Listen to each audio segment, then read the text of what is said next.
You know the slightly rubbish thing about being a coach? And believe me, there aren't that many bad things. It's the fact that it's a bit of a lonely experience. And you can probably relate to this if you're preparing for drama schools, auditioning for drama schools. It's a solo experience. It can be really quite isolating and lonely. So with coaching, it's just me, myself, and I, and just doing the whole lonesome thing, and it can be very isolating and a bit rubbish from time to time, which is why it was such a wonderful time sitting down and chatting with Sarah Guillot. We had a big chat last week on her platform all about drama school auditions, venturing out into the industry, and just having a proper gloves off, no sugarcoating discussion about the whole thing. It was an amazing chat. Now, Sarah is a Shakespeare expert. And funnily enough, I was first introduced to her when I was auditioning a little while ago for Midsummer Night's Dream, and I had to prepare a monologue, and I was like, okay, I need to really find the detail of this. I don't have a lot of time to do it.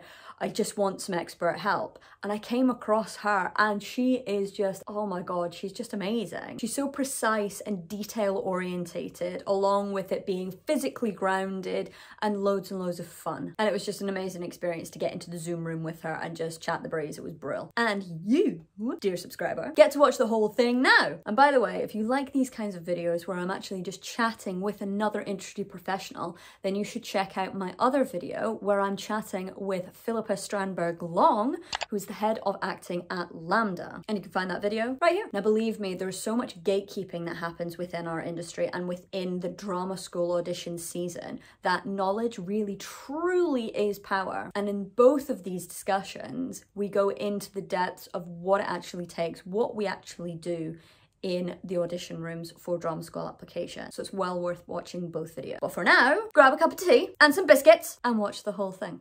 Enjoy. It feels like there's so much gatekeeping that happens that, you know, people pay loads of money to go to these auditions. They kind of gear themselves up for it. They go in and they don't actually know what to expect because it's not available. Right. Like nobody It's a says. mystery, right? There's this kind of veil where it's like, we will not talk about this. And I've said to people, I think one of the reasons I think the schools don't talk about it is because it's hard to articulate. You know, they can't necessarily say we're looking for XYZ because it might change from year to year. And yeah, like it might change in terms of like they might look at a cohort and be like, well, that's not anything like what we described, but we just think they're an amazing group of people that are going to thrive. But also, I also think sometimes when people have been within an institution for a long time, they forget what it's like to be on the outside. I've worked in an organization where people have been there for 25 years and they genuinely don't remember what it's like to come in fresh and be like, what is this? And so people auditioning for drama school are like, it's a mystery. Why isn't it clear? But it's because of these kind of maybe some unintentional and some intentional mysteries that happen. And it changes. And we were just saying before we hopped on the call that every year feels different. What are you feeling like this year? Have you noticed any particular shifts this year that you're like, oh, that's interesting in the schools or your students? Do you know what? I've as the years have gone by, I remember back to when I was auditioning for drama school and I had no idea whatsoever. I was stabbing in the dark, having Yeah. no understanding. And what I'm actually finding in a really positive way is and I think this is, you know, new generations harnessing the power of the internet that, you know, wasn't available as much when I was auditioning because I'm old. Um, Yeah. but of actually doing the research, actually figuring out, oh, there's this course and there's this opportunity and there's this here and that, you know, and they do this and that means this. And you're like, oh Mm. my gosh, you're actually so much more prepped and making decisions about your future and where to audition and why that I had no understanding of way back in the day. You were just kind of like, Yeah. oh, I'll just audition there because my mate is, or because I've Right. heard of it. Like I hadn't heard of RADA. I mean, I Yeah. must have been living under a rock, but I'd never heard of RADA. You'd be And surprised. therefore didn't audition there because I didn't know. Yeah. But it Right. feels in a really positive way, the years as the years go by, each new audition season, the people who are auditioning are really harnessing the power of doing that research ahead of time. So they're actually coming in a lot more equipped. So and I'm finding that the majority. So when you've got people that don't do the research, it really exposes them in a massive, massive way. If you haven't looked into the school, if you haven't read the play, if all of that kind of background stuff, if you're not doing it, there's a ton of people that are, and you're going to look like a fool. That is so interesting because I'm always like, I remember you had a reel on Instagram being like, all the drama schools are different. And then that's what I'm always talking about. It's like what you'll find that works is when you find a drama school that has kind of, there's an alignment, there's a mutual beneficial situation where they values the similar things to you, and it's not about like impressing them, it's about, well, they're interested in like this kind of work and you're also interested in that kind of work. And that's when it's like, it usually, that's when people start to get into drama school, when they go like, that school would be good for me, not just because it's a good school and I've heard of it and like it's supposed to be the top school, but actually like I want to go there because they do this particular thing. And that's Exactly. it's so nice that you're seeing a lot more of the research. I've been really like, I really push people, and I feel like it's still, to me, still too much of a mystery, too much like not enough understanding of how to do that research. So I mean, to turn that back to you, if you had a student that was like, well, I mean, I don't want to be the person that doesn't do the research, what do I look for? What would you tell a student to like research about schools? Yeah, absolutely. So it's always a big thing that we say, do the research. I'm like, what does that mean? So what I always say to do is, first of all, make the decision, do you think training is for you or not? Because there are loads of different avenues that you can go down, because there is not one size fits all to get into the industry. So, actually think about, where do I want to take my career? And if that is, I want to be in a Marvel movie, nothing wrong with that. I respect it entirely. Do you have to go to drama school for that? No. Do you have to go to the gym? Probably. Yeah. It's thinking about, okay, well, what is it that I want to do, and how is that going to get me trajectory wise to the goal? And if you come to the decision, yes, I do want to go to drama school, figure out what schools are actually in alignment with you, like you said. So you've got to actually get really, really clear on what you want to get out of it. Mm. Are you somebody who really appreciates things like physical theatre or dance? Then you're going to be actually searching for schools that cater to things like that. If you want something that's a lot more ensemble based or devising based, because you were part of a theatre school that did that and that really buzzed you up, there are schools that cater to that. If you're looking for something that is going to send you off to the National Theatre or off to the RSC, or those really kind of like high-end legitimate things, you're going to be looking for something that's a little bit more traditional, and you're going to look for those kind of heavy hitters, and it will be there in the words that they use on the website. About, they outline what they do year on year, but it's for you to actually go, what is it that I want to get Yeah. out of my training? Because it's not a case of, because training does not ensure you success, it ensures you tools. That's all it does. It might, and the tools might come in the form of knowledge that you acquire. It can be the amount of contact hours that you have that really kind of like helps you stretch out and implement all of those skills. It could be the opportunities or the links that they have to the industry, through a showcase, or through, casting directors who they're affiliated with, or workshops that they run with industry professionals. Going out into the profession, if you're wanting to network a lot more, there's particular schools that cater to that, very much so. So it's for you to kind of do that. And if you have no concept of what schools are actually out there, watch TV, go to the theatre, figure out what actors they are, find their names, Google them, find out where they went to school. Yeah. And if that's a person that you want a similar kind of career trajectory, find out where they studied, if they studied, what their route into the industry was. And if they studied, read up on the school and get realigned with, what is it that I want to get at training? They went to that school and that gave them that. And then you're going to start to kind of come up with a portfolio of schools that you actually want to apply to. Mm. I think that's really interesting. And I find something I found come up a lot with students is they there's this apologetic thing that comes up when I go like, okay, well, I mean, what TV shows do you like watching? Like, because I'll say to them like, what kind of work do you want to make? And they'll be like, I don't know. And I'll say, okay, well, what do you like to watch? What kind of stories do you like to see told? What kind of styles? What kind of genres?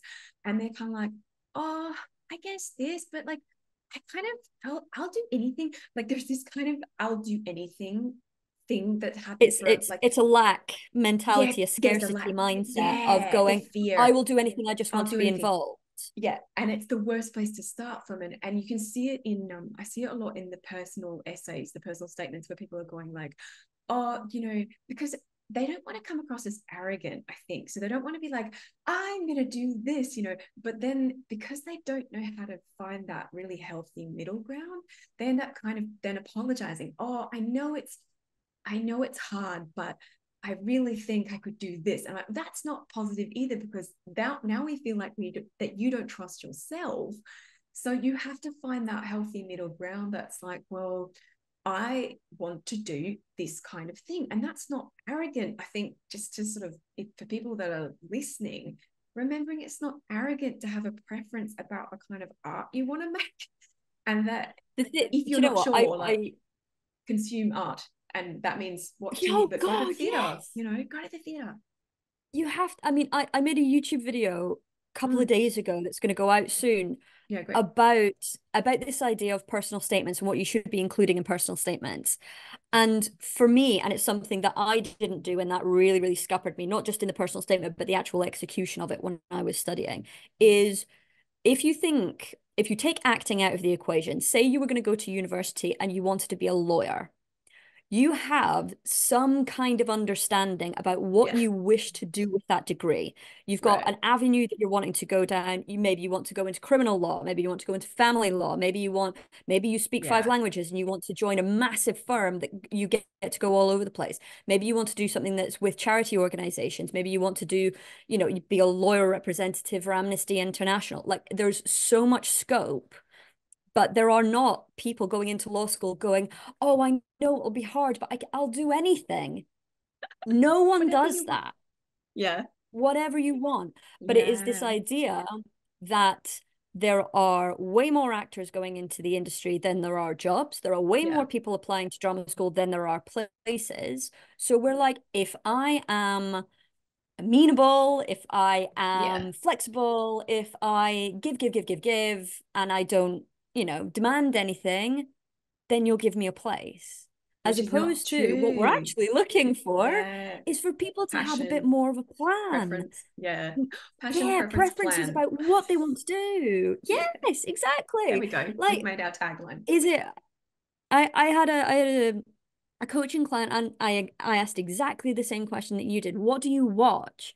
And kind of sheepishly, he ended up saying, I'm watching Skins at the moment. And I was like, Great. brilliant. That's a Like, that's great, perfect. it's a great TV show, fantastic writing, great acting, and it's well within your current casting range. There's nothing wrong with that. Why are you holding Yeah, back saying that? yeah, Because we think that it's not high art yeah. and that drama schools have this stuffy understanding that unless you are doing the Ibsens, the Chekhovs, the Shakespeares, Mm, then it's not mm, worth anything. yeah. When in fact, that is you're predominantly going to go out and do screen stuff anyway in the first kind of outing, and then you can branch out into theatre for the most part. Mm, There's nothing wrong with that. If anything, like I'm just pleased that you have a passion and an yeah. excitement about something. You found something and gone, I really like that. That's the kind of work that I want to be making. Because we don't want people just coming in saying, oh, I'll do anything. Yeah. And It's like just, it's like trying to date. You're not going in to a that's what I date always going, say. do you know what? It is though. You're not going into a first date going, oh, Yeah. anyone will do. This is what I say about the drama schools as well, with the questions, like interview questions, when I think the way that people respond to interview questions with the why do you want to come to our school? And I think that's like a dating question. People answer it like, because people will say, oh, I've just always wanted to be an actor, and I really think that training will be good for me. And I'm like, but that does not make the drama school feel special.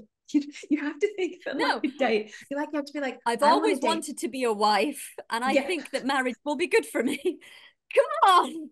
it's about, you have to make that connection of like, well, I want to come here. This is what I love about you, and like, yeah, I mean, it's crazy, isn't it? Like the analogy is so funny that the analogies that are coming up, I use similar analogies for dating, but also the business thing. I say with the like when you're preparing for, when you're thinking about drama schools on which ones you want to apply to, and you're putting your monologue choices together and all this kind of stuff, that thinking about it, like often what people do with drama schools is that it's almost like they're interviewing for a position, and they're going in there, they've been asked to like showcase their computer skills, and they like write them a short story. You're like, well, that's not what we do here. You might be great at writing short stories, but this is not what we do. Did you not read what our company does? Like, why are you here? And I think that that's what happens a lot with the drama schools, is this kind of like, they don't know what the school does. People, like, there are actors going in there, and they have no idea what the program really is, and that is a problem. The course that I went through, the program that I went through, was a contemporary course, and it was quite new, and it had a lot of changes, and there were a lot of people that auditioned thinking it was more traditional, and then when they started, they were like, what is this? And then we had a lot of devising, and they were going like, I just thought I was going to be doing Shakespeare and Chekhov, and doing my Stanislavski, and we did like a semester of Stanislavski, and then they're like, all right, Meyerhold, and and doing all the crazy stuff, and people were like, people dropped out because they were really like not happy with it. And I think that that's one of the reasons that I'm really, because I talk to some of the students that I help get into schools, I'll talk to them like after they finish a program, and how often it's maybe not what they expected. It's maybe they were happy to get in, but there's a lot of things about drama school that's really hard and eye-opening, and people come out and are kind of disenfranchised and feeling like they don't want to go on. And I mean, I'd love to hear your thoughts on this, because you have been through this, and I know you kind of went on a journey, following your experiences. So what do you think about that situation, about people kind of going through and then being like, oof, drama school was not what I thought? There's so much variation. But I mean, my journey in comparison to other people's journey, it's very different. So from my point of view, I auditioned for drama school a year after I left high school. It was my first time auditioning, and I got in first time around. Brilliant, great. So I didn't have to kind of take too much of a gap and analyze it too much in terms of, do I want to train? Do I not want to train? It happened to be a round peg in a round hole, because I loved my training. I wouldn't trade my training for the world. It was just an amazing time. I moved to London. I met some amazing people, had amazing experiences, and ended up that I was actually pretty good at what I did. So I was like, this is great. But then it got to third year, and third year was tough, because what I loved about training and what I wanted to get out of training was that lovely, safe bubble of just learning the craft, and just creating and exploring and being curious and all this kind of stuff. And then third year comes around, and it's marketing. And you were just like, I am a commodity, and I am going out into the industry, and this is horrible, and I don't want to do this, and I'm very, very scared. And I just went, no, I'm leaving, because I wasn't fully equipped in my own mind to actually go out, branch out into the industry at that particular time. Came back round to it about 5, 6 years later. And I was like, no, I'm actually equipped now. I don't think that training at a later date would have done any better for me. I think it's just that idea of, when I graduated, I was at the right table, but I was just in the wrong chair. That's all it was. I was like, I'm in the exact industry that I need to be in. This is what I love doing. It's what I feel passionate about. I ended up going off and being a camera assistant on big budget films and things like that, and learning so much about that side of things, that then amplified my acting experience, my craft, and how I teach as well. So I wouldn't trade that either. I don't think I made any mistakes along the way. I just don't think that I was fully ready to go out into the industry at that point in time. So I eventually went, no, no, stay at this table. Just keep changing chairs until you find one that fits, till you find one that you actually go, no, this is my place at the table for now. Because hey, 2 weeks, 1 year, 5 years down the line, I could be changing and I could be changing to a completely different table or just to another chair. And that's okay because each person's journey is totally valid. You Yeah. can, want to train for 1 year and then go out into the industry, or do what they do in the States of just going to class, like evening Yeah. classes, and branch out that way. Or you can do a foundation course and then a degree and spend 4 years doing that. There is no one size fits all. It is about aligning with what you truly want to get out of your experience of training in whatever capacity that is to fuel a career, because Mm. it's longevity. An acting career is Yeah. not for Christmas. It is for life. So, we know, like, as we age, our casting bracket Mm. shifts and changes. Yeah. So we're in it for the long haul. So you Yeah. got to find a way of finding longevity within that. Yeah. Training is one component of it and an incredibly important one in whatever way you wish for that to be. But don't start chastising yourself thinking that, oh, well, Susie over the road here, she's doing X, Y, and Z, and Tom over here is doing Yeah. this, and I'm doing something else. Like the Yeah. comparison thing is not going to help you. Yeah. I often see actually, it's really interesting now that I've been out for a long time, out as in like, I did my training a long time ago, that I see kind of the journeys, the kind of the cycles in a way that people go through. And what I noticed was that there were people that came out of drama school that we were like, oh, they're going to be a star, they're going to be amazing. And now they're going back to study psychology because they burnt out, or not, or they're still doing it, but they're going on other paths. Like, and that, I think this is one of the things that I talk about to actors when they sort of ask me about, oh, should I go do this kind of training or this kind of training? And I had someone come to me and be like, well, I'm considering training overseas and it's going to be expensive. And then with, what do you think I should do in terms of making these choices? And I said, well, if you think about, like, imagine that it's going to take you 20 years to make a full-time income doing acting. Let's say that it takes you 20 years to make a full-time income. What would you choose with that in mind? Because it is a really long road, and it may not take Yeah. you that long to get to full-time income. You might also decide that you don't want to have a full-time income in acting. I think for me, I really like diversifying because it keeps me feeling really healthy. And I think that's the case for most people that I know that have that longevity. They have found other element, those different chairs they move around their what I just had a mind at the hi what's the word, multi hyphenates or Yes. multi potentialites, people that do many things, because that's what keeps them fresh. And I think if in doubt, I'd be saying to people, drama school is great, but with or without drama school, you have to learn to make your own work. That's the thing that I would Yeah. yell Oh at gosh, all yeah. young actors. Learn to either write or direct or produce or all of those or anything like that. Yeah. Or have another element that you enjoy doing, but particularly stuff that allows you to take control of what kind of stuff you're doing. Because I think that that's what often really drains people, is the lack of agency, the lack of power that they have in acting, that they're having to wait and until the phone rings.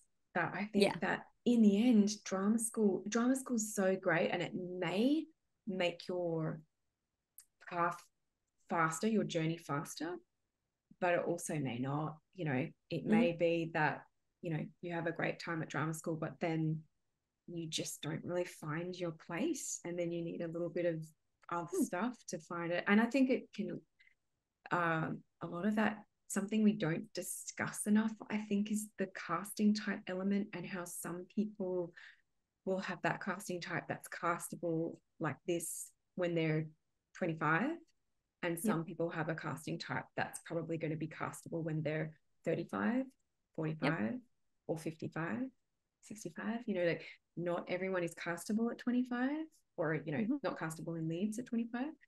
I think that there's some like reality checks that would be nice for people to talk more about.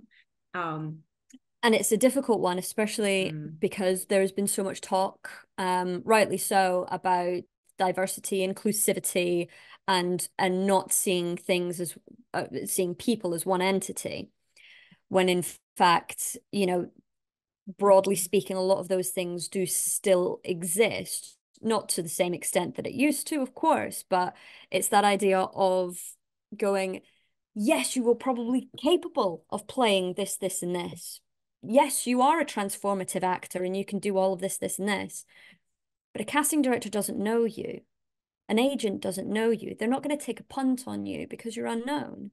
You need to be able to play somewhat of the game to get in on the ground floor in order to make your way, in order to branch out, because you're not always going to get the opportunity. You're not always going to be told, yes, you can do whatever you want. It's not going to happen. There's going to be so much experimentation that will take place in drama school, in training, where you are going to be pushing, you know, your physicality, your vocals, your this, your that, to branch out in order to be, to play so much closer to who you are. And to see that as a restrictive thing is probably doing yourself a disservice, because although, yes, you are going to fall into a casting bracket with a ton of other people, you are still bringing a uniqueness, your own perspective, your own lived experience, your own thought process, your own imagination, all of that you are bringing, which is totally true to you and you alone. So seeing things as restrictive is only going to restrict you, really. That there's so much to garner whilst going out into the industry and playing the game, because it's a game. It's a big game. Yeah, I think that when we stop taking it so seriously, I think things work better. I mean, I've had people, you know, it's tough this time of year when people are submitting, and maybe they're submitting stuff and they've just had rejections and they're still having to do another round of self tapes, and they're in the middle of that and they're having to keep their spirits up in the middle of it. Yeah. And you know, I find that as a coach, I really feel like a coach, like as in like, you know, the person on the sidelines being like, go, you can do it. Because it can be so hard on people. And I think one of the things that I try to help actors with is this taking the pressure off that. And I was talking last week when we were, you know, having trouble with the internet. I ended up talking about like one of the things, the thing that I think helps the most, and it usually is the thing that allows people to get into drama school, is when they feel like it doesn't matter if they get in or not. It's when they're in that state of like, you know what, I would really love this training, but if I don't get in, I am going to do, like, I've got this script that I'm working on. I've been getting together with my mate shooting these short films, you know, all this kind of stuff. When they've got stuff happening, when they know like, well, it's not in the school's hands. It doesn't have to be a gatekeeper situation. They don't decide if I'm an actor or not. I decide, and I'm going to do this no matter what. And so this could be a useful thing, and I'd love to have this as part of my experience, but also they're not going to stop me. It's not a, you know, I'm not going to die if I don't get in it. And that's when I see people get in. Yeah. Do you notice that? Absolutely. Yes, no, it's exactly the same thing. You also find it when people are trying to pass their driving test. If they think that they've failed within the first minute, the likelihood is they're going to drive the best that they've ever driven, because you have to complete the test before you find out that you failed. And once you know that the pressure is off and you're like, okay, I now have ownership over this, I'm not at the mercy of your judgment, then you allow yourself to just be human. But what it is, it's actually it's two things that I usually say, or encourage my coaching clients to really think about, is one, your value is not linked to success. regardless of whether you get the thing or you don't get the thing, whether That's you get right. the recall, you get the place, you get, a Yeah. good review, you get 5 stars, Does whatever. not define you. It is not linked. And that goes for positive and for negative. So if Yeah. you get accepted to drama school, that is not an advocation of yes, I am worthy. It's not. Same goes for if you get a no email from them. It's not linked to your worth as a person. And it's so tough being an actor because you are the commodity. You are it. So if you Yeah. get rejected, then you get rejected. Feels But personal. it's actually separating those things out. There's the actor and there's the person. The rejection is not for you. Yeah. It's not you. It is if anything, it is no, not this time. No, not this year. Yeah. Um, but come back again, you know? And also to see a rejection or see failure as data. It is Yeah. an opportunity for you to actually go, okay, where can I be improving here? Yeah. Because I could quite easily do a little woe is me moment, rest in this whole kind of learned helplessness, victimhood mentality of life is so tough. They're, the glass ceiling, I'm not being accepted. They need to change. It's all about them, them, them, them, them. Yeah. When in fact, turn it back around onto yourself. What could you be doing? How can you take the power back? How can you not be at the mercy of people and actually take ownership over your own growth, your own learning? Because if training is what you want, then how are you going to get there? Because you've got to know that's a temporary no. And much like we do when we have an objective and we're playing tactics, if the tactic doesn't work, you need to change it. Because if you're repeating the pattern over and over and over again and expecting a different result, you're never going to get it. Mm. And I feel It's like this, this is a it's no, go ahead. go for it. I was, It's I was, it's the I was, same when you see people using the same material each and every year. They're like, yeah. oh, I'm doing I'm doing Edmund from King Lear again. I'm like, why? Why are you doing Do that? something Yeah. else. It's interesting, isn't it? Because I've had this discussion with students where they've been like, oh, I'm thinking maybe I'll do the same one again to show them that like I've grown. And I'm like, well, they're not gonna remember you that Grow by much. finding some new material. Yeah, I think that's a really good point. And I think something I think that perhaps people don't quite grasp is like how just immense, like the sheer quantity of things that they'll be watching, that it's like they're not going to remember that you did. They're probably not going to remember that you did how you did Edmund. You know, they might see you again and be like, I didn't they do that last time? But they're not going to be like, oh yes, they did that last time, but look, oh, they're much better this time. They're probably just going to be like, Exactly. why It's have been a I not? year. If Yeah, anything, if they do remember that you've done that speech before, the assumption that they're going to make is, well, they've not done any research in the yeah. past year. I They've think not this. read any more plays, they've not found any more material, they've not gone to the theatre, they've not looked elsewhere. They're using the This same material and they're going to see that as laziness. this is why I think I'm quite cautious about speeches that are kind of very popular, because I think it's such an interesting thing to talk about, like monologue selection, right? Because I mean, especially in Shakespeare, we've got a set number. With contemporary, there's oodles and oodles. So But much with scope. and I mean, I still think with classical, there's quite a lot more than people think. And Mm. that's why I kind of go, look, if it's in the kind of even top 10 to 20 monologues, you can do it, but you're really going to have to knock it out of the park. But also, if it's in the top, in the big 4 to 5 Shakespeares that everybody studies in high school, the chances are that they're just going to think you don't know any other plays. And I think that that's one of the things that, like you say, it reads as laziness when you're doing Yeah. monologues that are really very popular. It just reads as, I only know these. And it's sort of sad in a way, because there are lots of really wonderful, very popular monologues, but I just think there's also quite a lot of middle ground of monologues that aren't that well known, or maybe they're Mm. done maybe reasonably often, but not like everybody's doing this. So there are Yeah. some that I'll be like, just don't do this, because it's Mm. just, they're just going to go, oh, you only know A Midsummer Night's Dream, and that's all you know, and you Yeah. just couldn't be bothered reading another. And sometimes I get comments like that on my YouTube being like, oh, thanks, I didn't really want to have to read a whole Shakespeare play. And I'm like, well, how are you going to be an actor if you can't get through that. And it's not, I know Yeah. it's really hard, and I'm not saying it's easy. And even with the contemporary stuff, people are like, well, I'm reading buckets of plays and I just can't find it. I can't find something that I'm excited about.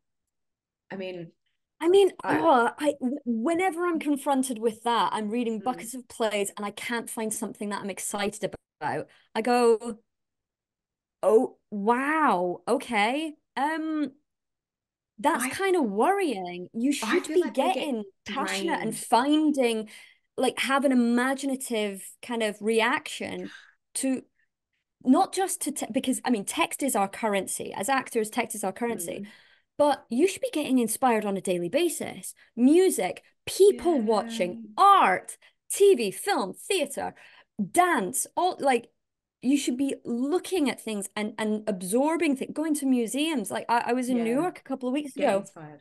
and Mm, morbid as it was, I went to the 9/11 memorial museum, and you had videos and kind of mm, paintings and sculptures and pictures and things to read and things to listen to, and you were just like, this is like an all-encompassing stimulus, like inspiring experience, because there's so much going on that if you are saying that you are an actor and you are wanting to invest yourself fully in the currency of text, and you have read loads of plays and you can't find anything that you're passionate about, I'm going to turn the question back round and say, is acting for you? Because if you can't get zhuzhed up by at least one monologue or see yeah. imaginative, creative possibility with it, that's a bit worrying. I think part of it is people getting really drained by the process. And partly, actually, this is something that I think people can take away as a practical thing, is that they're trying to cram it when it's getting too close to the deadline, and they're Yeah. reading all these plays, and I think, and or they're reading like monologue collections. And personally, I think, kind of reading a lot of monologues, they all start to sound the same in your head after, I don't know about you, but for me, I'm reading it and I'm like, in my head I'm hearing kind of the same voice talking, and it's going blah blah blah blah blah blah blah blah, blah, and I'm like, ugh. And I think part of that is we're not thinking long term. So I think that that's one thing that people can think about, is like, think long term. And even if you are, even if you're in the middle of it right now, but let's think it's like, think like you're going to use these monologues for auditions for theatre productions, and you need a couple that are in your casting type, like, think like that. Think like you're already an actor.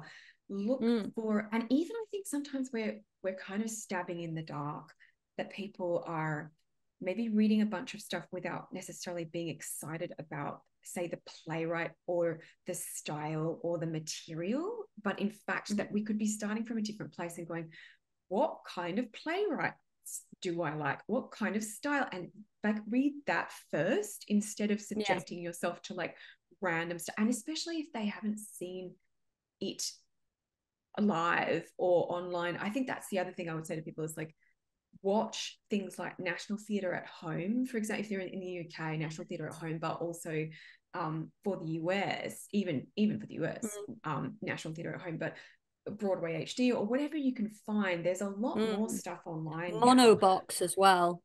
Yeah. Oh, I think they're Monobox would be really good.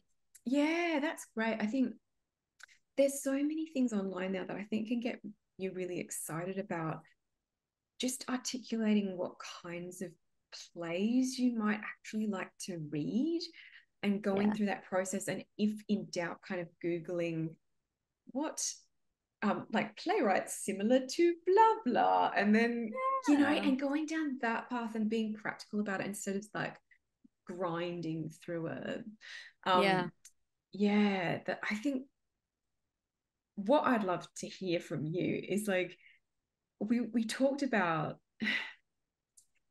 I want to hear what you think people make mistakes, like sorry, that was very badly phrased, the mistakes that you think people make in this process, either in the room or even like early on, like this, like maybe it's the monologues that they're choosing, or like, where do you think people are kind of like, oh, smack my head, please don't do that? Where do you, Mm. what do you get stuck on that you would rant about? There's lots of things So that many things. that I see, and a lot of them are actually quite quick fixes or mindset Mm, shifts that need to be made.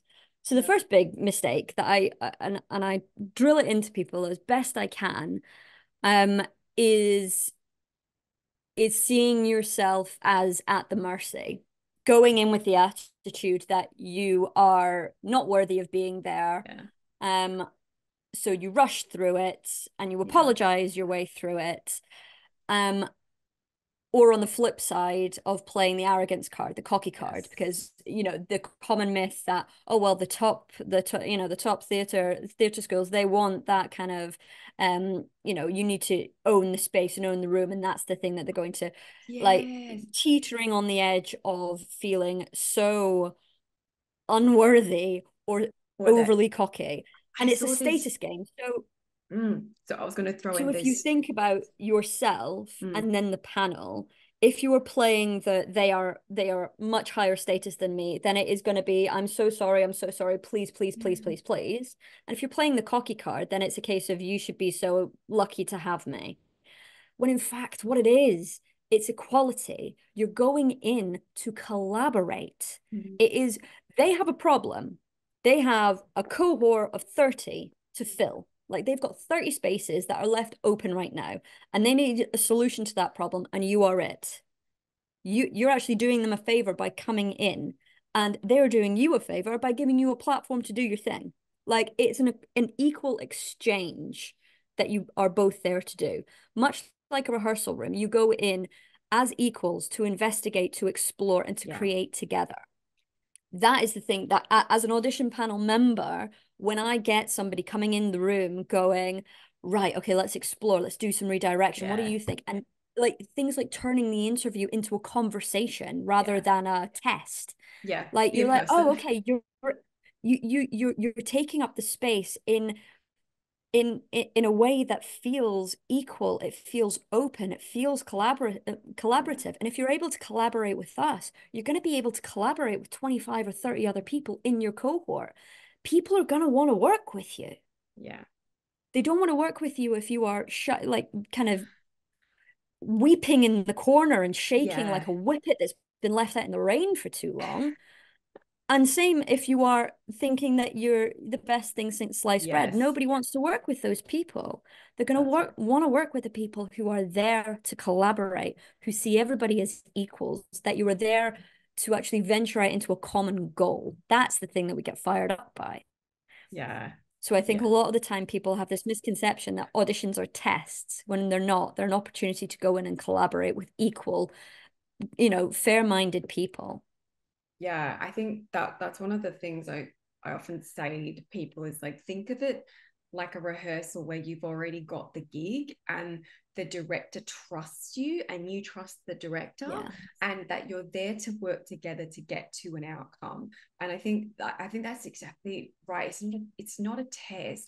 And I think that's so empowering when people can make that mindset shift of just like there is an element of are you at the right skill level, but that's not the Hmm. only thing they're looking at. It's also No. about like, do you have the kind of interest like we talked about, but also like, are you going to fit with other people? But the biggest thing I think is that like, are you ready to train? I talk about like readiness of like, it is that state of openness and Mm. it's being able to actually listen. And I think that that's something, I mean, maybe we can talk about redirection actually, because I think this is something where people go wrong with redirection, that they think it's like, they want me to do a thing. What is the thing you want me to do? And they're freaking out about it.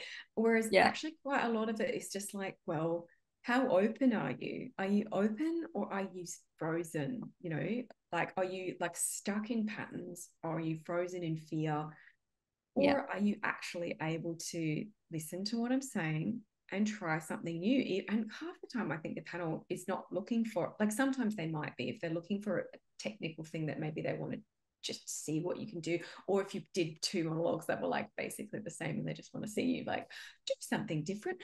Sometimes it's that. But I think often it's just like, well, let's just see if you're flexible because that's when I'll be able to see if you're going to die in the rehearsal room because you panic under pressure and you are judging yourself, or you're massively confused, or you have no understanding of the kind of language that you're going to need to know in order to make this, you know, or like awareness, that technical awareness of like, you know, can you do this thing, and you have no idea. Because sometimes it blows my mind how often with the redirects actors will do it actually pretty much the same.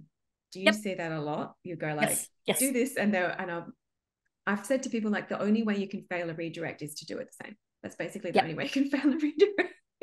Just basically, do it the opposite, do it completely different, and you'll be fine. Yeah. So a lot of talking, but yes, go. I think that's why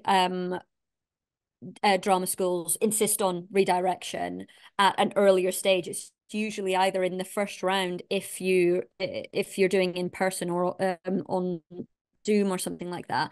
They might give one little note to get you to shift, or they'll do it in round 2. But they're, in order to get through to round 3, you got to nail the redirect, and they do that in order to test 2 things. Well, actually, to test mostly 2 things. They want to test your composure, how well you can actually cope under pressure, and the stress of doing something new. They're looking about your flexibility. How able are you to adapt and be flexible in that moment? And they're wanting to test how creative and imaginative you are, to be able to do that. And also that element of being able to listen, absorb what's being given to you. The amount of times I've sat on audition panels and you're like, okay, great, so we're going to change it up, and you just get people that are like, nothing's going in, nothing. They're just going, how the heck am I going to do this? How am I going to do this? And that is the only, if they actually took that dialogue away and actually went, okay, you're asking me to do this. What is it that you're asking me to do? Okay. Why are they asking? Okay, interesting. Right. Okay, how am I going to do this? And not overthink it, and just go, great, let's see what happens. Let's explore, because that's what they're asking me to do. They're asking me to explore and try something. And if you've got actors that are coming in and they're so fearful of trying something new for fear of looking like a fool, that's a big red flag, because a lot of actor training is you looking like a fool, because you fail and you fail forward, and it's a safe space and you have to explore, but you're going to look foolish a lot of the time. You got to get comfortable with the fact that that's incredibly uncomfortable. Or if they're just not shifting because they don't understand, that they don't have that knowledge of the language and the jargon. They don't have that literacy at this stage, which will signal that, okay, you're not quite ready for training yet. You know, the fundamental idea of leading with emotion as opposed to intention. Rarely will the drama schools ask you to just play something angry. Like, they're usually wanting you to actually work to affect somebody in a particular way, because they don't want you to play the outcome. They want you to play the action. So if you are just kind of leading with emotion and that's all you're capable of doing, then the likelihood is you're not going to get any further forward. It's about really thinking about it on a human level and working to affect the other person with the redirect. So yeah, and I mean, if you were only capable of doing it in one way, if you're just a kind of one trick pony, then it's sadly a big red flag, because you know, you have to be able to shift. A lot of the time when you prepare for a drama school audition, you've got so much time to prepare, and you can prepare it to the extent that it looks so polished and so lived in, that you almost kind of go, oh yeah, I'm totally swayed by that. But then when you actually break it apart and pick it, you find that it's kind of hollow. Because there's no foundation under it. There's no ability to shift and change it. It can be done one way and one way only. There's intonation patterns that people find really difficult to shift from. They haven't they've lost all account of the meaning of what they're saying, so they can't apply it to a new context. All of that kind of stuff. And you can and redirection is a really quick fire way of exposing those things. Yeah, it shows a lot, doesn't it? And I think that's why I'm so like gung-ho about. I call it freedom work, but it's just anything that kind of breaks you out of those patterns and gets you out of your head. I always feel like Yep. that's that last stage that we should all kind of be doing, that I think sometimes we forget to do when we're working on a monologue. We think about the kind of getting it right process, and we're kind of like, I do the work until I get it right consistently, and then I'm done, whereas actually really it's kind of like you do the work, you do the exploration, and then you probably do get it to a stage where it's working in one particular way consistently and you feel like it's effective. And then the next stage is, what else can I find? How else can I do it so I'm not stuck? Because I think that sometimes, I think what people really, if they've never learnt to do it that way, because I've noticed sometimes, depending, it can be a cultural thing as well in some places where there's this focus on kind of perfect performance rather than this sort of lived in and responsive performance that people, or otherwise actors are kind of newer and they don't realize that it is important to be responsive, that people are focused on these kind of getting it right mentality. And even sometimes I think that's just through fear, is this idea that there is a right version and that the work is to get to the right version and then vomit it up every time and ta-da, here it is. And actually, like, I really loved what you were saying about emotion, because I think that this is a really big area that I think is something that most beginner actors need to look at, which is that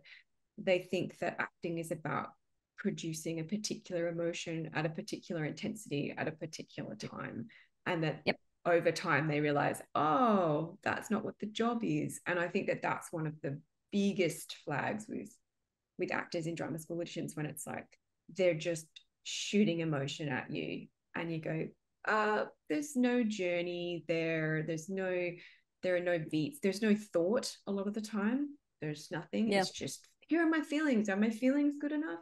And actually we're not really that interested in feelings. And that's kind of my, like, hardcore truth bombs. We don't care about your feelings. Just stop with the feelings. But we don't. That's the thing. We don't.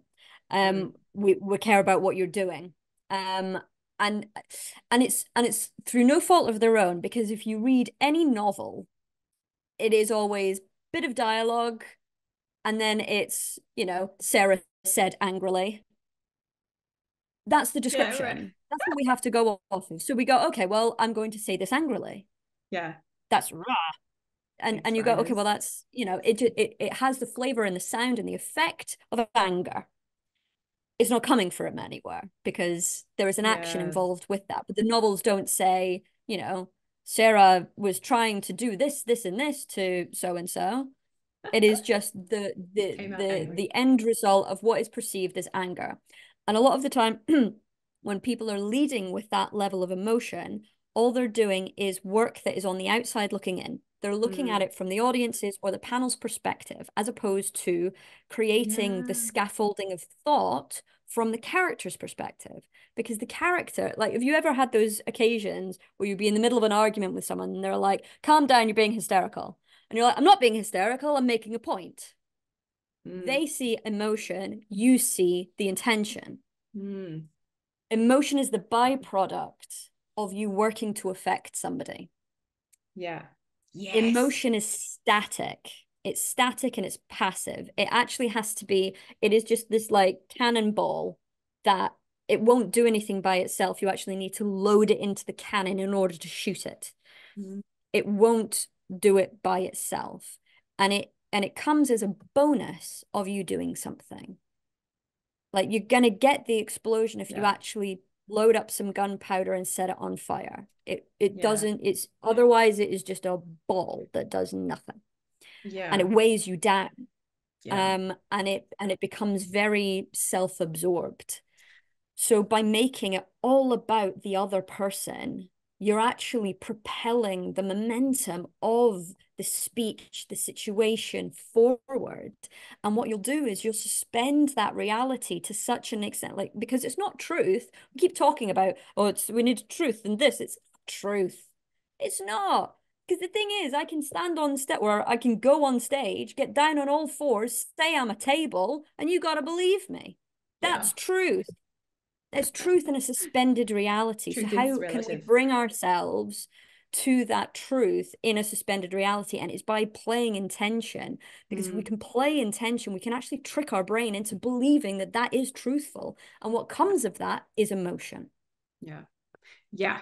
That's it. That's it. And I think in the context of the drama school stuff, it's, for me, I'm always like, what is the journey? What is the shift from A to B to C all the way to Z? Where are they going? Because I think most people really don't, they may come at it from, I think a lot of people think they're coming at it from a character perspective. I think that's the part of the problem, is that people, they're going, well, I'm not focusing on emotion. No, I'm in the character. I'm doing what the character is going through. I'm doing the character's experience. Right. But like, where are they trying to go? And where did they start? Where did they end Yeah. up? And that's why I'm like, script analysis, like, I was going to say Nazi, but not Nazi, but just, like, you need to learn how to identify a journey that a character is going on, whether it's in a monologue or a Yes. scene or a whole production. You have to Yeah. understand that stuff. And then how do I then bring it into the body in a way that's not just about the feelings? It's not just about here's some feelings, because it's amazing how often I think people just don't understand that that is what they're doing. And it's such, I mean, and that's why I think it is so important that people are going to class, or even, and I think there is a bit of an expectation now, if you're going to apply to those really top level drama schools, that you will need to have done some sort of work, some sort of experience, or had some sort of feedback, I think is the thing. Because I understand that not everyone can work with coaches, right? Because it can be difficult financially, but we need to be going to class, or we need to have a mentor or a director that can give us really specific feedback, or any of those things. Because even with actors that are quite experienced, I feel like I will work on something with them and they'll be like, oh, I didn't realize I've been doing this the whole time. Of Yeah, course, exactly. it's a long But the thing, do you know process. what? I fall victim of that as an actor, because Yeah. as the director or as the coach, you have the full scope of, you see the Yeah, big picture. As of the course. actor, it can be Yeah. really, really difficult to see the wood for the trees on it. Yeah, So actually working exactly. with somebody in order to be able to kind of find that clarity is really, really important. But no, you don't have to, if work with a dedicated mentor. The idea of, like you said, make your own stuff, experiment, create your own theatre, school plays, amateur dramatics, theatre societies, writing clubs, debate society, like get Yeah. as much experience Yeah. as you possibly can about being in front of people and producing a product. Like that's what it is at the end of the day. Theater is something happening with people watching. Yeah. That's it. Instant So the more and feedback. more, exactly, instant feedback. So you've got to be putting yourself in that realm, because if a drama school reads your personal statement or gets you into an interview and they're like, oh, cool, so how did you come to this conclusion that this is what you wanted to do? And they're like, oh, I don't, I only ever studied maths and the sciences at school, and I just kind of thought that this would be a fun thing to do. Like, But it would be fun. so you've got no other experience whatsoever. Yeah. And we're not looking for you to kind of have gone off and done like a ton of stuff, but something that Make sure you actually you, know that you like it. yeah, do you know that you like this? Yeah. It's like, imagine going to like some investors with a brand new idea Yeah. for an app or something like that, for I don't know, for like traveling, like gap year traveling, and you've got this pitch and stuff like that, and they're like, great, okay, so what's your experience? You're like, I've never been on a gap year myself. Yeah. And you're like, what, Exactly. why? How do you know? Yeah, well, that's it, isn't it? I remember people being like that actually when I went to get my teaching qualification, and it was a really intense study period. And there were people there that were like, because I've been working in like after school programs and that kind of thing for a long time. And there were people there that were like, oh, I just want to shift from my current career and I feel like it'll be good. And I'm like, this is a hard job. Teaching people is hard. You want to know that you like it before you go through like an intense couple of years of study. I think people have to really sort of take that on board. And also, just while we're talking about all this stuff, let us know if you've got questions for us, because we'll start to wrap up soon, because we're having a grand old time talking about lots of things. But let us know if you've got questions, whether it's now, if you're live with us, or in the future. You can drop us comments in the future as well, and one of us will get back to you with some thoughts on this. But it's such a big topic. We could talk forever. But Louise, before we wrap up, are there things you want to, like, burning things that you're like, please everyone, you must know this if you're about to go through drama school auditions? Or even like, some of the stuff that we've given them is really big picture stuff. So maybe for people that, maybe if they're thinking, this round didn't go well, I'm going to audition again in a year, what could they do in this year coming up that could really help them? Maybe something they could do in a year, or maybe we need to address, like, what could they do in a whole year? But also for people that are like, I also have one submission next week, what can I do in a week? Maybe we can do like a week and a year. Excellent. So if you've got an audition coming up, then like pay attention to, I mean, anything from logistics, like figure out where you need to be, when you need to be, and what they're actually asking for. Give some thought about why they're asking for it, because you'll get some schools that are like, okay, we want a contemporary and a classical piece. And you're like, okay, well, let's analyze why they're asking for those two different things. Why are they asking for a contemporary? Why are they asking for a classical? What components of those two things that are completely different? If they're asking for a song, again, it's different. Why are they asking for that? Asking you to prepare a duologue or a devised piece, or come in and do an improv workshop or whatever. Give some thought about, if you were on the audition panel, what will you be looking for in terms of, like, what things do you want to see exhibited through these different things, and give some thought to that, and then apply that to your work.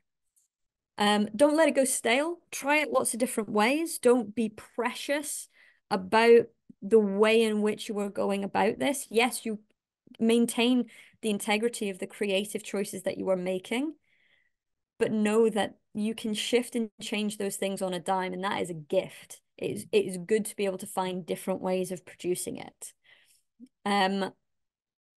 Probably my top tip is find your trigger. What is the thing that forces you to speak, so that you're not bleeding into the speech? What is the previous circumstance? What has happened? And I mean immediately before you begin speaking. What is the thought that comes in? What is the question that is asked? Who walks through the door? What is happening, so that you can actually get into that zone when the audition panel says, great, yeah, okay, whenever you're ready, take your time, begin. The whenever you're ready, the take your time, that is the little few seconds for you to actually chime into what is the trigger, what is the thing that is making me speak. You find it and you commit to it 100%, so that you're hitting the ground running instead of just bleeding into the speech and getting up to speed roughly 2 or 3 lines in, because they might switch off by then. It's amazing, isn't it? And I think, like, to add on to that, I would say I noticed that most actors have not done enough work at the scene level to get to know the given circumstances. They know the play, they know the monologue, but they have not looked at the scene enough, and the scene is gold. So I would say for the people that have got their submission in a week, revisit the scene and get a buddy to do the other parts for you, or part, and look at some of that stuff, so you've got that trigger like you were talking about. And I would add, breathe. Yeah, like we were talking about the trigger and the bleed. I feel like because I'm quite technical, and I'm very sort of physical with the way I approach things. So I'd be like, you're not flipping breathing. Like, so many people are bleeding into it because they're just not even breathing. They're kind of like, where are my feelings? blah blah blah. Yes, And I'm like, such good feelings. it's a big moment right now, so you Yeah. need to take a nice big breath and be ready to speak, and like get used to breathing before you speak, and not like, and like a decent breath. But I think that's a whole thing as well, because it sometimes takes us a long time to realize what a lovely supported breath feels like. Yes, then, but yes, I love those tips. So let's think about the year. So for the people that are like, I'm not ready yet, or I've had a bumpy submission round this time and I will submit again in a year, what do you reckon they could be doing to Yeah, if they've had a kind of unsuccessful run of it this year, don't be discouraged. I think, I mean, I could be absolutely lying, but this is the thing that I keep saying because I believe I read it somewhere. I think it took Judi Dench 7 years in a row to get into drama school. I should just, I was gonna say, I thought I had a book over there, but it's Yeah. in the other room. But yeah, I think she did have a couple of goes at it, and I think It, the average is like, I think the average is three, or I mean, I could be wrong. I think yeah. I'm probably making that up, but I reckon the average would be about three at least. Absolutely. And um there are so many different components to why you don't get in. And it's not yeah, just you're no good.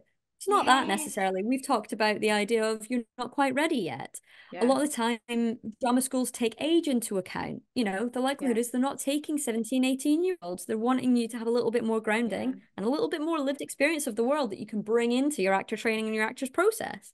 Like, don't be discouraged if you get a no. Analyze that as data. What is it that I did well that I want to maintain for next year? And what is it that I actually need to pick up? What is it that, ask for feedback. Not all drama schools will give it, but ask for it at the very least. And do some investigative work on yourself and figure out, okay, what is it that's potentially holding me back here? Over the course of the year, you're going to want to give yourself a break. Like, don't try hammering it all home. Because if you stay so fixated and focused, you will work yourself into a rut. Give yourself some time off. Spend time with people. Do things that are outside of acting so that you can actually figure out whether that is the thing that you really, really want to do, or is it just the fact that you've got nothing else, you know? Spend time branching out your experience. Find new material. Like, don't rehash the same material, because even, and I'm not a spiritual person in any way, shape, or form, but if you have material that wasn't working for you one year, it's going to carry some bad juju. Come on, like, it's got bad energy in it. Get rid yeah, of it. It's not the one. Find something new. yeah, Like, there's so much out there. Find new stuff and have a fresh new start to it. Get involved in some kind of project, like whether that is you are making some of your own work, uh, do extra work, like do supporting artist work on TV and film, and get out on a film set. Like, go and get involved in amateur dramatics, write a yeah, play, like do something that is creative, that keeps you involved in that world, and gives you a little bit of perspective. And do some research. Like, yeah, all these things that we were saying about what schools to go for, don't have to apply to the same schools each and every time. And if you just go into that autopilot, of just going, okay, well, I applied to RADA last year, I'm going to apply to RADA again. Like, think about yeah, what is it that you actually want, because you're going to change over the course of a year. What is it that you actually want to get out of training?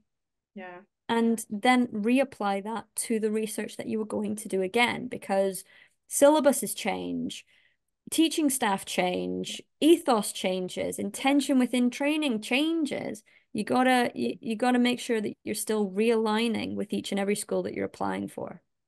Yeah, I love that. I think that's so, yes, just salute all of that. I think just, yeah, I really want to double down on that, like particularly the like fill your cup. Like, I think that's such a big thing as artists, is like, do you know what actually you enjoy artistically, in terms of just Yeah. in the world, not necessarily even in the theater, but like for me, like learning, like having playlists full of songs that make me feel things, and realizing that I love to do I'm really rubbish at visual arts, but I love doing it because I am rubbish at it, and I'm never going to be like actually it frees me to be creative and just be like, oh, I'm terrible at these watercolors and I love it. Like there's no pressure to be like, I have to be really good at this.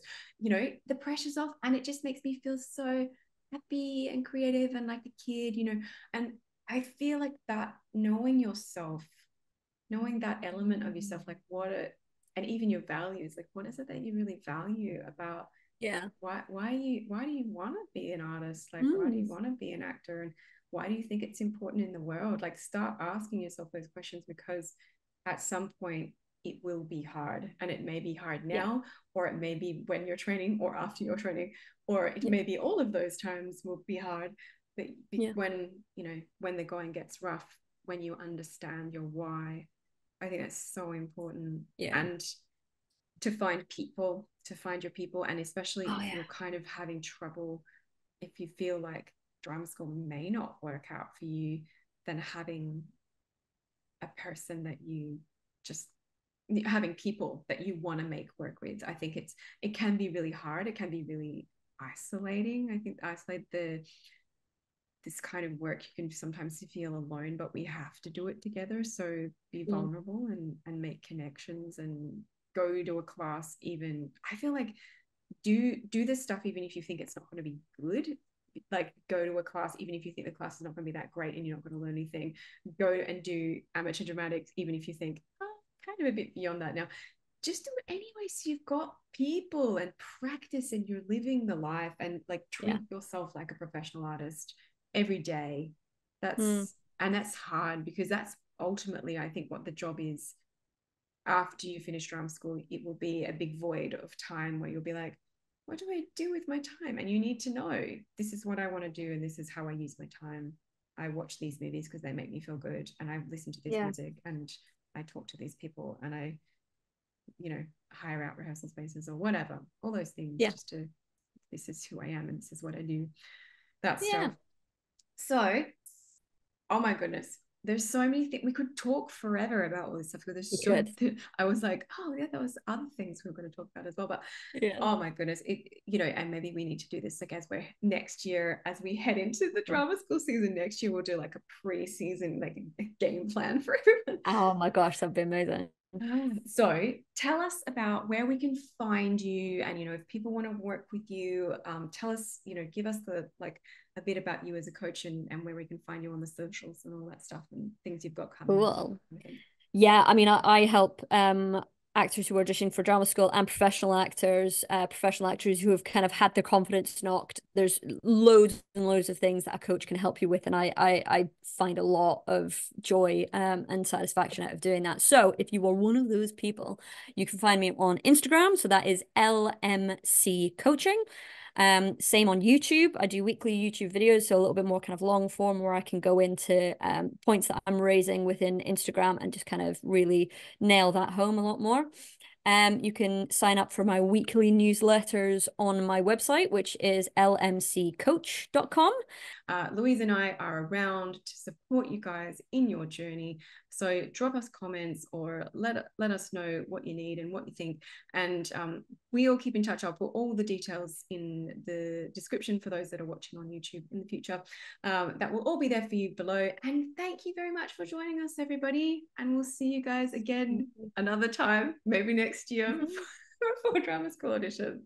All right, signing off. I'll see you guys again in the future. Bye. Bye.